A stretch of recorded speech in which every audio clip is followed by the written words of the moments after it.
everybody. Please welcome the wonderful Richard Cavell. Put my memory. Yeah, I think we're here. Yeah. I think we're here. Let's see what we got here. Presentation slide. Okay. Where's our Untitled Cavell? Also got it on the stick. I think we got it here. Would you prefer a PDF or a PowerPoint? Whatever works better up there. Okay. Let's try Windows technology or this format. Does that look okay? And then slideshow, and then presentation view. Yeah. Okay. And how long do you want me to talk for? 45 or 1 You hour? said 45. 45, right? yeah, good. Okay. Thank you, Baruch. Thank you all for attending. Thank you to the organizers, the participants. It's wonderful to be here in The Haag talking about McLuhan. Even though he was writing half a century ago, it's great to see that his ideas are still very much au courant and indeed subjects of debate. Has anyone talked about the poster image yet? No? So you notice there are no dialers on those phones. Okay, this is the beginning of, sorry, there are no dialers on the phone. It's the beginning of the audio phone. So the photograph is taken in the Royal Ontario Museum, very close to where McLuhan taught at St. Michael's College in Toronto. And this audio system was put together by his colleague Harley Parker, who was a master of innovative museum design. And Harley Parker realized something very, very profound. He realized that if museums were going to survive, they had to involve participation, not just coming in and viewing, but actually interacting with the images. And this is the very beginning of this idea of interacting with the image. A phone that you could pick up and hear an actual description of the artwork or the museum artifact, and affording as well opportunities for feedback, which is of course the focus of this particular conference. You also see the dynamic in the image between writing, the printed page, and audition, okay? And that's going to be the theme of my talk today. The theme of my talk today is going to be about McLuhan's theorization of something called acoustic space. So, not the space devoted to and produced by the eye, but a space that we're all familiar with and we don't theorize very much. It's the space that is accessible to the ear, the space of sound. And what I'm going to argue today is that, in fact, acoustic space demands a completely different set of critical criteria in order to be able to engage with it, interact with it, and indeed critique it. A critique becomes one of the huge problems of acoustic space. It's one of the huge problems that I heard articulated just a moment ago in these very important opening remarks, and you're going to hear me talking about a number of the issues that were raised by our two opening speakers, because they are clearly the very, very important ones when talking about McLuhan, art, and feedback. The most important point about acoustic space, it's totally involving, it totally envelops you. There's no way of getting outside it, okay? Whereas the visual image goes in your eyes alone, my voice is all around you, okay? You don't have earlids, as McLuhan loved to say. You can't block it out. It's not simply going around you, it's actually going through you, okay?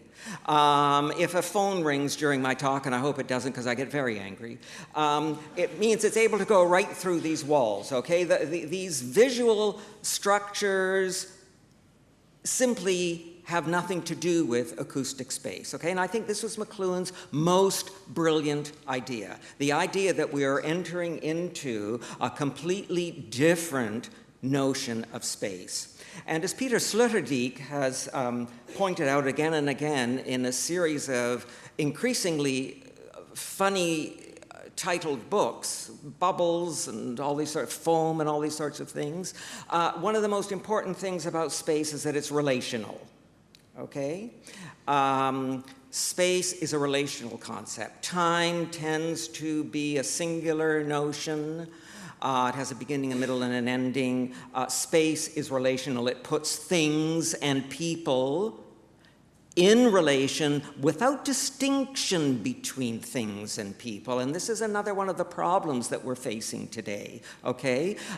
We are no longer privileged to make a distinction between, for instance, myself and this computer. I am this computer. Now, this immediately raises a profound critical question. How am I going to critique this particular media ecology if I cannot get outside it? Okay? That was the classic visual space notion of critique. The critic was able somehow to remove herself or himself from the object being critiqued and bring what was often construed as a superior opinion, position, critical theory to that particular object. Acoustic space will not allow you that privilege, and acoustic space is the space of electronic mediation. It is the space of the internet. It is the space of social media. We're all in it. There's no getting out of it. McLuhan's favorite story was a story by Edgar Allan Poe called The Descent into the Maelstrom. And what McLuhan learned from that wonderful story by Poe is that those who are caught in the maelstrom is a vortex, right? It's simply a vortex of water pulling everything down into it. Those who tried to escape it were destroyed. The only way you could survive, as our narrator of the story survives, is to go with the flow. Eventually he went with the flow and he was able to return to the surface, okay? And that taught McLuhan that he could not develop a critical position that was somehow claimed a superior point of view with reference to the media object, because point of view is an idea that comes from visual space. There is no point of view in acoustic space, okay? I'm going to give you this is sort of a brief overview of my paper. I'm going to try to talk about the various issues that Baruch has raised in various emails, each of which gave me apoplexy because the whole idea of the conference seemed to be changing, and I tried to keep putting it in. I hope I've done okay, Baruch. You may wonder why I'm talking about something called composed theater. Well, composed theater will allow me to come back to my notion of acoustic space. Composed theater is basically theater created according to musical principles, not dramatic principles. In other words, an example of post-dramatic art, okay? So this is not art, not theater created according to visual notions, where you sit down and you watch the play, you know, Herr Gabler, but you actually, A, interact with it, but B, the work itself doesn't have that familiar beginning, middle, and ending, you know, prologue, climax, and resolution structure.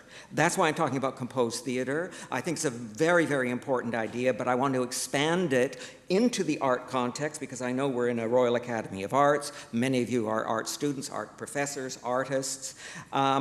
It seems to me that more and more we are finding museums, for instance, and art galleries moving away from a strictly visual concept of art to an acoustic one, and you'll also notice that art is moving off the walls, okay? It's no longer being positioned as something to look at. It's on the floor, or it's half on the wall and half on the floor, or you simply can't even see it. You hear it.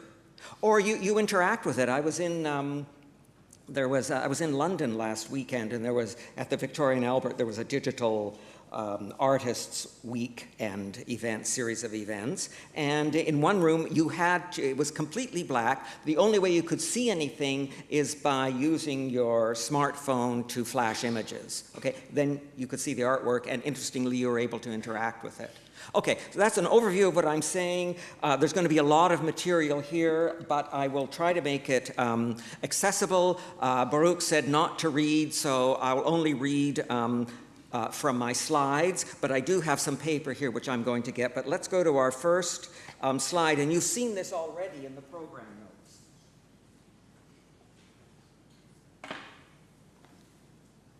It looks like a lot, but it's just big print because I can't see any longer. The point about this quote is that we have to begin by saying that McLuhan, in fact, was not an artist, okay? I don't think anyone would want to call him an artist, and he himself would not want to call himself an artist. Why wouldn't he want to call himself an artist? Because, as he says, it is no longer going to be possible merely to add art to the environment, okay? Why does he say this? He says this because now, in the electronic era, the entire global village is itself an artifact. And this argument, of course, is going to lead very, very quickly to a discussion of what's called the Anthropocene. This idea that we've now entered into a geomorphical, geological, psychogeological era that is largely a human product. Okay, in that sense, we enter into the idea of the environment as an artifact. And of course, if the environment is an artifact, then you can't simply produce art any longer. What can you do? All you can do is produce critique. So there's actually a critical imperative in this idea. This is no longer the idea of going out and looking at art, you know, let's go to the Van Gogh Museum and cry, okay? I mean, you know, the idea is now we have to be in a critical position. Okay? You can no longer simply have the idea or the understanding of art as something that is passively there. And of course, that's part of the use of the audio phones that you see in this image here today, which are now very, very complex. Many of them are not simply to learn more about the artwork you're looking at, but are in fact to enable you to interact with the work of art that you're looking at. Now, you all know that McLuhan's ideas about media were very much centered on the notion that the most important place you can go to learn about media is to an artist, to art. Okay? He liked Ezra Pound's idea that artists are the antennae of the race, that artists are able to pick up the vibes before other people. And so he emphasized this over and over and over again in his various critical writings. And he indicated that it was ever more important to have this notion of art as something we constantly engage with and, you know, critically must be engaged with, because with the launch of Sputnik, as he put it, the Earth had simply become contained by technology. It was itself an artifact. Let me read this quote. Sputnik created a new environment for the planet. For the first time, the natural world was completely enclosed in a man-made container. At the moment that the Earth went inside this new artifact, nature ended and ecology was born. Very powerful statement. And in fact, it's been picked up by people who write about the Anthropocene. So these two critics, Christophe Bernes and Jean-Baptiste Fosseau, in their 2016 book, which in fact I bought last year at the Stedelijk, I hadn't seen it elsewhere, The Shock of the Anthropocene suggests that McLuhan is one of the first persons to articulate the notion of the Anthropocene, but what they don't talk about is that he came up with this idea not as a scientist, not as a geographer or as a geologist, but as someone who listens to art. Okay, so this whole idea comes out of art, and I want to, as I go along, explore this idea a bit more. Here's a bit of a quote from the slide. The dense network of data gleaned from satellite observations and the heavy computer infrastructure enabling this to be processed are both part of the solution and part of the problem.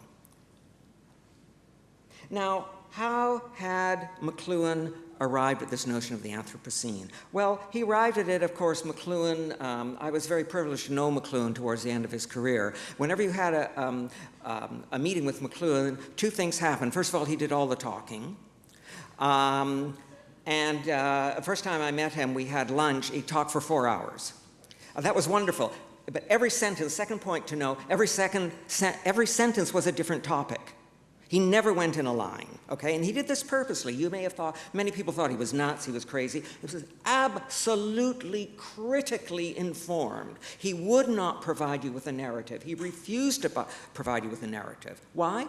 He related narrative to print, okay? Linearity to print. And he said, if you want to know anything about electronic media, you cannot use linear logic. It will not work, okay? So it was always quite inspiring to meet with McLuhan. One of the places where he got the idea of the Anthropocene was, in fact, from John Cage.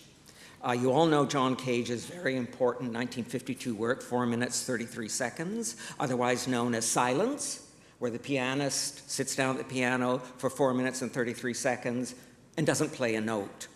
I once went to a graduation performance at my university, and the pianist was standing at the door handing out raw carrots to the audience as they came in. It was a very good concert. Now, what happened with 4 minutes, 33 seconds? What did it do? It certainly wasn't a joke. It was a very serious work. It did a couple of things, and I heard the reference to conceptualism in the opening statements this afternoon. And of course, this was a proto-conceptualist work of art. What Cage did was to dematerialize the performer and rematerialize the performer as the audience. Okay, so Cage removes the performer and remediates the performer as the audience. So it's the audience now making the noise. Okay? We also have to get rid of the notion of music. It's exactly the same process as getting rid of the idea of, arts as something you look at on the wall. We have to immediately dematerialize music and acknowledge that it's noise, something that Luigi Russolo did in the Arte dei Rumori in 1912, the first person to actually score noise for performance. Okay, this is incredibly important, absolutely incredibly important. But what Cage also did is he deconstructed the concert hall. Now, we're in a perfect concert hall situation in this room right now. This is a room produced by Visual Space. Notice how awful it is, how absolutely horrible it is. Everyone in little rows looking at the back of people's heads. How on earth are you supposed to interact with human beings looking at the back of their heads? Second of all the eyes focus on one single point. Moi. Okay? That's how Visual Space works. It's very, very, very individualistic. It's anti-democratic. And it tends to create a figure-ground dynamic that valorizes the figure and reduces the ground to insignificance, okay? McLuhan hated that sort of space. When he had his seminars, everyone sat around in a circle. Many of you here are teachers. You know you can change the dynamics of a classroom instantly if you take your students who are all sitting there texting or watching porn on their computers while you're giving this brilliant lecture. If you actually put them in a circle, you get engagement instantly, okay? It's absolutely magic. Why? Because you create acoustic space. It is deeply and profoundly interactive, okay? So Cage was very, very important for McLuhan in coming up with his idea of the Anthropocene. Francis Dyson has written compellingly about Cage's composition, and I want to quote this because it's very, very good, that it, quote, positions the aural within a continually shifting field, where sound fluctuates between the acoustic and the electronic, the object and the meta-object, the produced and the reproduced, such that technology becomes a process within the overall metamorphosis of the cultural into the natural, the entelechy of the natural becoming dependent upon and almost overshadowed by technology's quote-unquote liberating force. Another avenue along which McLuhan arrived at his notions of acoustic space was a seminar that he ran that began in 1953. Now, I think 1953 is a very significant year because 1953 is the year after which the Macy conferences on cybernetics ended. And we had a reference to cybernetics in our opening conversation. And what I want to talk about here very, very briefly is why McLuhan did something different from cybernetics. He was deeply, deeply immersed in the idea of cybernetics. He knew many of the cyberneticians. He communicated with Norbert Wiener, and he was a very good friend of Margaret Mead's. And in fact, the so-called exploration seminars, as you can read on the slide above, were one of many quote-unquote Cold War salons that emerged post-1945 as a way of confronting a new mediascape that had largely been produced by the war efforts. I mean, everything from, Alan Turing's experiments with numerical, digital modes of non-human communication, to, of course, the beginnings of the worlds of email, et cetera, et cetera, et cetera, et cetera. And so we have that whole militaristic context, which again was alluded to in the comments that we heard this afternoon.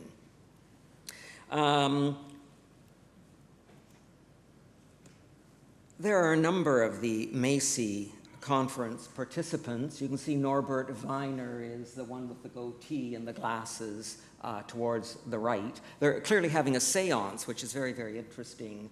Cybernetics coming out, that's another understanding of sort of the idea of the medium. Why did McLuhan reject most of the ideas around cybernetics? Well, he rejected them, first of all, because cybernetics did not engage at all with art. And for McLuhan, art was simply the most important thing that he believed that cyberneticians should be engaging with. And so he found that to be a huge sort of blind spot in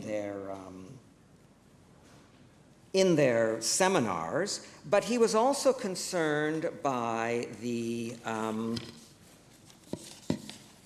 fact that so much of the cybernetic discourse was based on the Shannon-Weaver model of communication.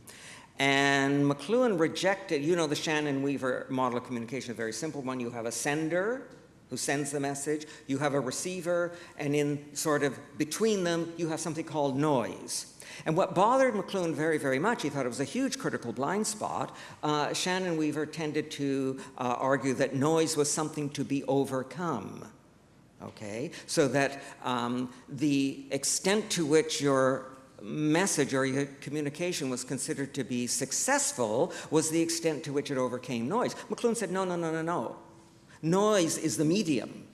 You're not overcoming noise. Noise is producing your message.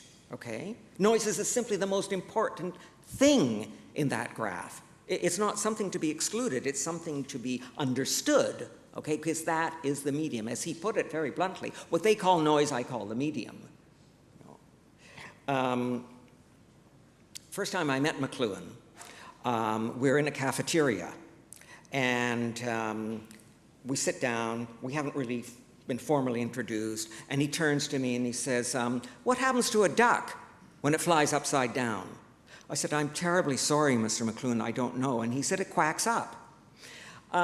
It's sort of an English pun. But the idea is very much this idea that sound is something that we tend to eliminate, and we tend to eliminate it because we prefer logical structures, okay? And that word logical is going to take me back, of course, to the word in the quotation that I think underpins this symposium, which is the word reasonable, and I'll come back to that at the very, very end. McLuhan argued that rather than understand communication as a linear process, we understand it as a circular one. And to understand it as a circular one, you needed one crucial concept, the concept of feedback, okay? That's what makes communication circular. And he believed that feedback was a deeply and profoundly human notion. Another word for feedback, he argued, was in fact emotion. Now I'm standing here, I'm standing here, and of course I'm looking at my audience, and I'm getting feedback. Now again, those of you who have stood up in front of an audience and given a talk, you notice that this idea is very, very important for you, especially if you're a teacher and you can sort of break out of your strict talk and address issues that emerge from your audience. That feedback is incredibly important because it tells you, in fact, about the success or failure of your communication. And it was Margaret Mead who brought up the idea, another member of the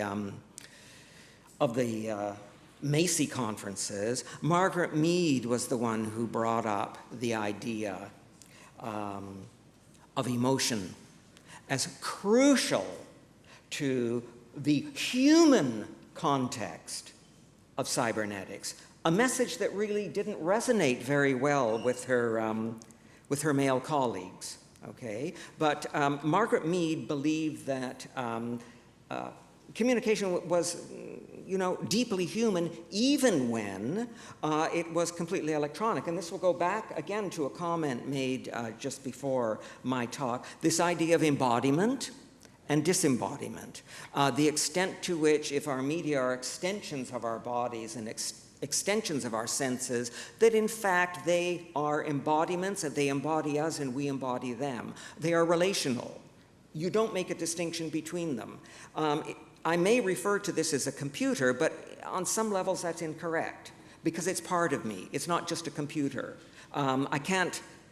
Especially today, of course, we know we simply cannot exist without our computers, without Facebook, without Twitter, without Pinterest. They have somehow embodied us, and we have embodied them. And this idea of emotion thus becomes very, very important.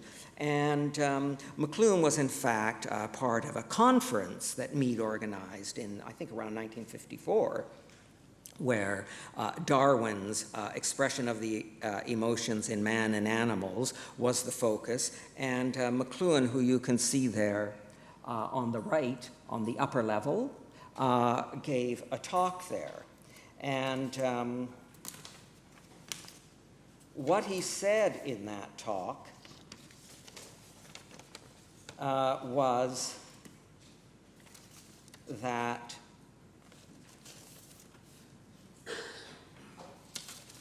emotion, feedback, communication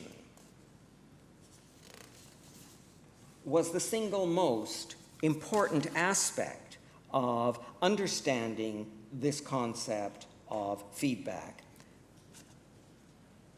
And I've got the quote here.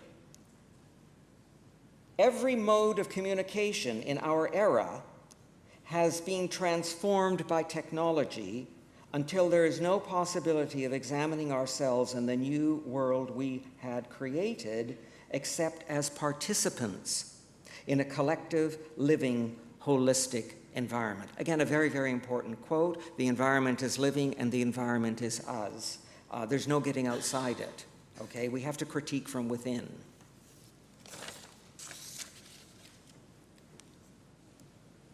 I've talked about his critique of the Shannon-Weaver model.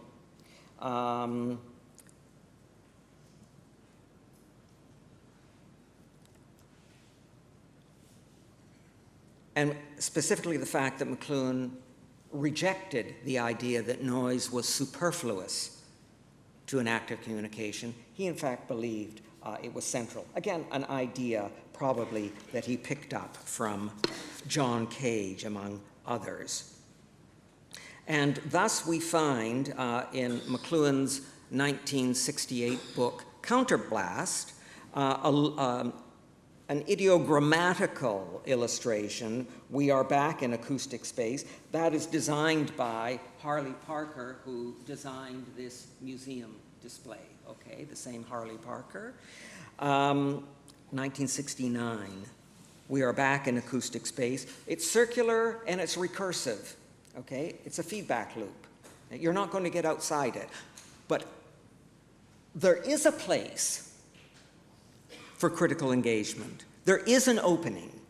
That opening is made by one of the fundamental aspects of media, and I consider this to be one of McLuhan's 2 or 3 most brilliant concepts, the idea of remediation, that the content of any medium is a previous medium, okay? Absolutely brilliant. Brilliant on a number of levels. How is it brilliant critically? Because there's wiggle room, there's space. Media are environmental, but by their very nature, they're also remediating other media. So you actually can engage in dynamic juxtaposition and interaction among media. There is a space that's open, okay? It's not strictly a closed system, even though it's a feedback loop, because the medium itself is not pure. Right? It is the remediation of other media. There is where you find the critical opening. Okay? So I think that's absolutely crucial. Now, one of the emails I had from Baruch talked about this notion of the world theater. So McLuhan is in, the latter part of his career, the early 70s, and he reformulates the idea of the environment as a sort of global theater, okay? He writes in 1972, of the institution of a new kind of global theater in which all persons become actors and there are few spectators. The population of the world is both the cast and content of this new theater. The repertory of the theater consists of a perpetual happening, which can include the retrieval or replay of any previous happenings that people choose to experience. And of course, that notion of replay is simply the idea of remediation. So in that idea of replay, you have an opening up. You have an opening up of the medium, and in that opened up space, you have the entry of a critical possibility, okay? And this is extremely important because we may assume today with the environmental power of, for instance, social media, there's no room for critique, but that's certainly not McLuhan's theory. The idea of the global theater is ultimately going to lead me to composed theater, which is the second half of my title, but let me look at a couple of quotes here. And one of them is from Brenda Laurel's book, Computers as Theater, okay? Just a short quote from Laurel. People who are participating in the representation of actions on their computer screens aren't audience members anymore. They become actors. And I think we can read the word actors in the critical sense. We're no longer passive. We actually are actors. And the notion of passive observers disappears. In a theatrical view of human-computer activity, the stage is a virtual world. I got another quote here from Annette Markham.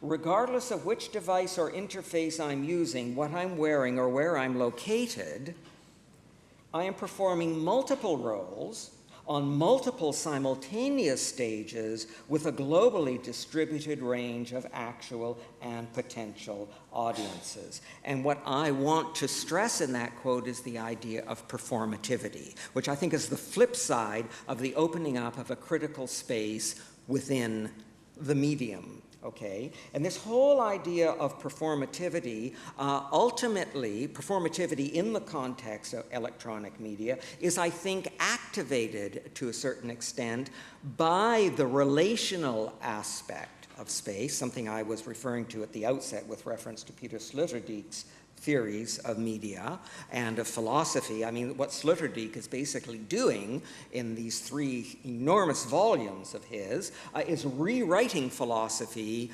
not from a time-oriented position, but from a space-oriented position. It's absolutely a brilliant enterprise and in many ways long overdue.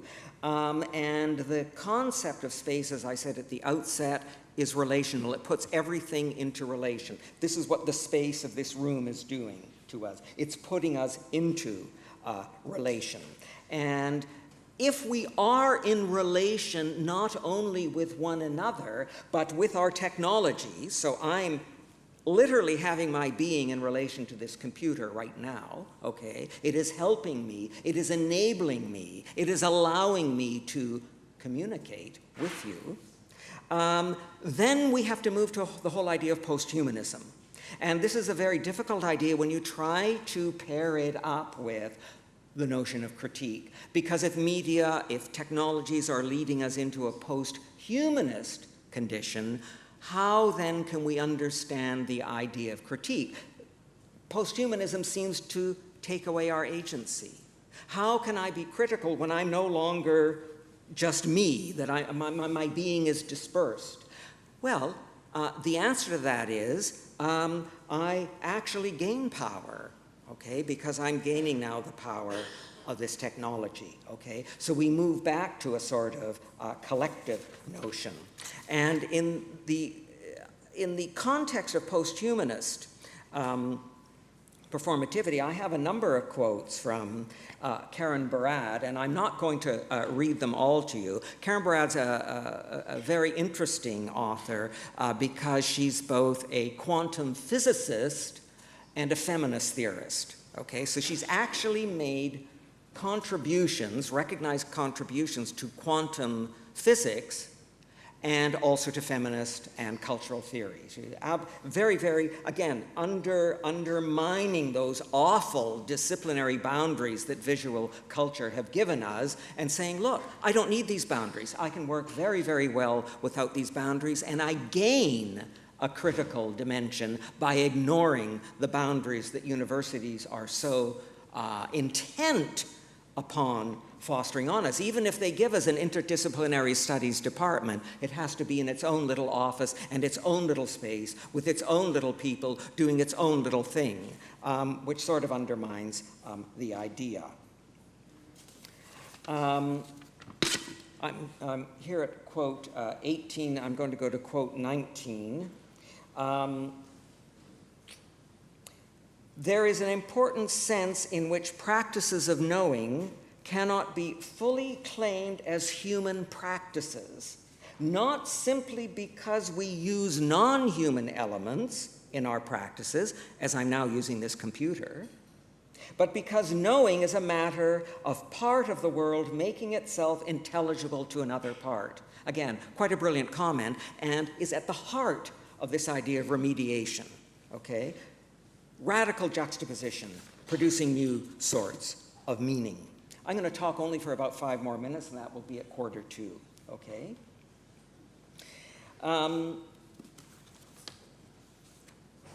This is finally going to bring me, you were wondering when I would ever get here, to the idea of composed theater, okay? And I've talked a bit about composed theater. It's theater composed or created not on the basis of visual space, but on the idea of auditory space, the aural. So no longer composed for a linear visual narrative understanding. And of course, we all go to theater and we find this has been the big, big shift in theater today. I saw an absolutely terrible play in London a couple of days ago. It was basically a play about 2 sisters who are doing a lot of fighting. Okay, that's fine. I love plays like that. I go to them all the time.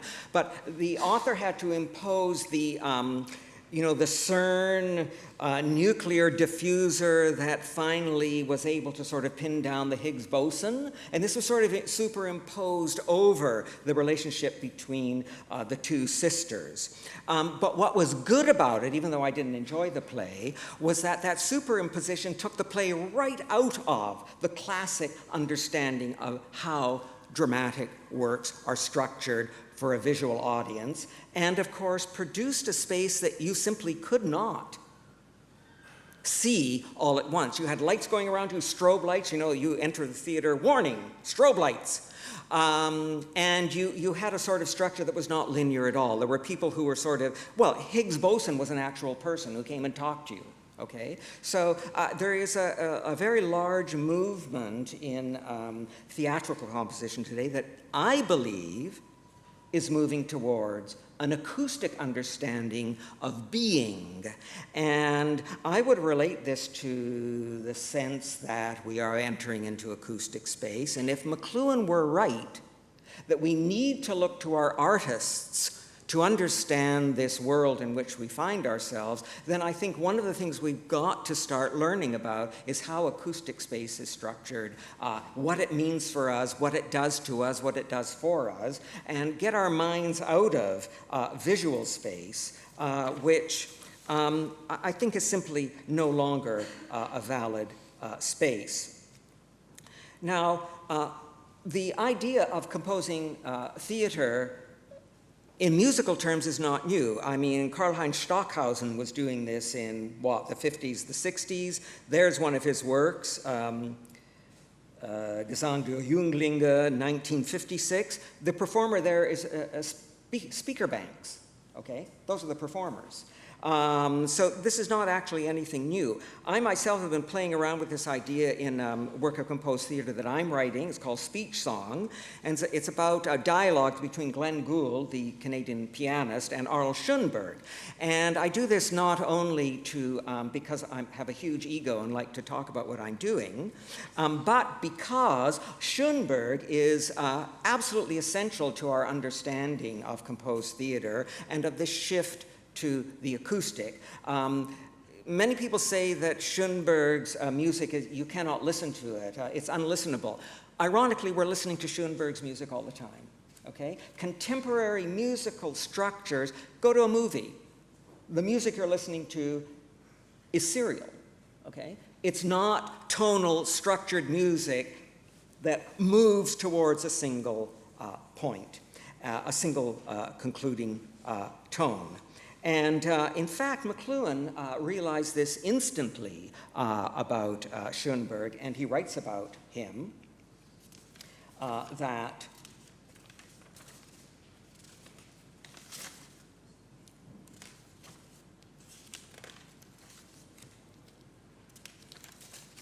atonality in music represents the abandonment of the central key, that is, of a single perspective or organizing frame to which all elements of a composition are related.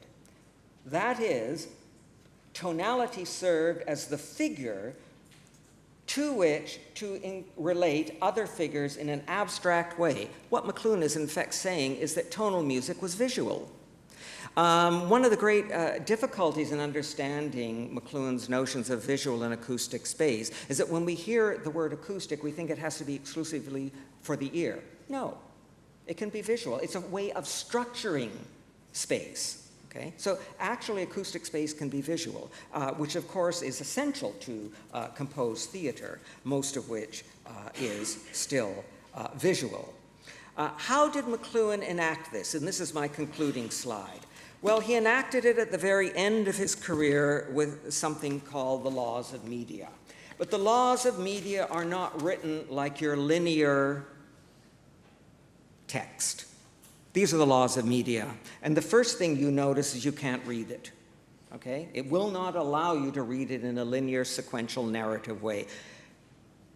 There's no center. There's no periphery. It's all center. It's all periphery. This, I think, is a very, very important critical intervention on McLuhan's part. This is, in fact, acoustic space you're looking at. It is his tetrad for acoustic space. Okay, this is what acoustic space looked like to McLuhan. So you can still see it, but you cannot interact with it in that passive way that print media demanded. What this space demands is what Donna Haraway has called ecologies of practice, and that, I would argue, is a reasonable ecology of the media. Thank you.